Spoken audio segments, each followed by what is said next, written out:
Ghazi trailer చూస్తే బాగుంది అనిపించింది, మంచి ప్రయత్నం ఏదో చేస్తున్నారు అనిపించింది. డీటెయిల్స్ లోకి వెళ్తే ఈ సినిమా వెనుక ఇంతుందా అనిపించింది. వివరాల్లోకి వెళ్దాం. నేను మిస్టర్ బీ దిన్న కామెంట్. బేసిక్ గా గాజీ సినిమాని తెలుగు కుర్రోళ్ళు చేస్తున్నారు అనుకోలేదు, ఏదో హిందీ ప్రాజెక్ట్ అనుకున్నాను. సినిమా దర్శకుడు సంకల్ప్ తెలుగు వాడని తెలిసిన తర్వాత రెస్పెక్ట్ వచ్చింది ప్రాజెక్ట్ మీద. డీటెయిల్స్ లోకి వెళ్ళాను, దెమ్మ తిరిగిపోయింది. అసిస్టెంట్ డైరెక్టర్ గా పనిచేసిన సంకల్ప్ ఇద్దరు ఫ్రెండ్స్ ని తోడుగా తీసుకుని గాజీ కథతో ఓ షార్ట్ ఫిల్మ్ తీయాలని డిసైడ్ అయ్యాడంట.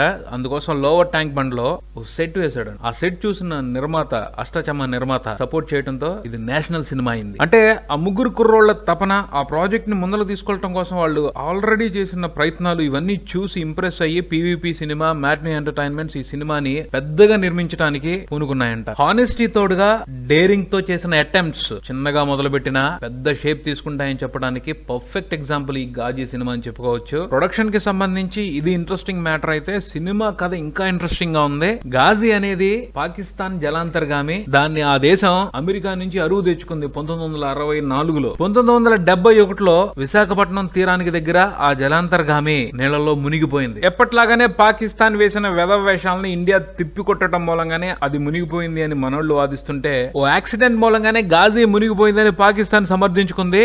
మొత్తానికైతే గాజీ మునిగిపోవడం అనేది ఓ మిస్టరీగానే చరిత్రలో చెప్పుకుంటాం కనపడుతుంది. ఆ రహస్యానికి ఓ సినిమా రూపాన్ని ఇస్తున్నారు మన తెలుగు వాళ్ళు. ట్రైలర్ ఇంప్రెసివ్ గా ఉంది.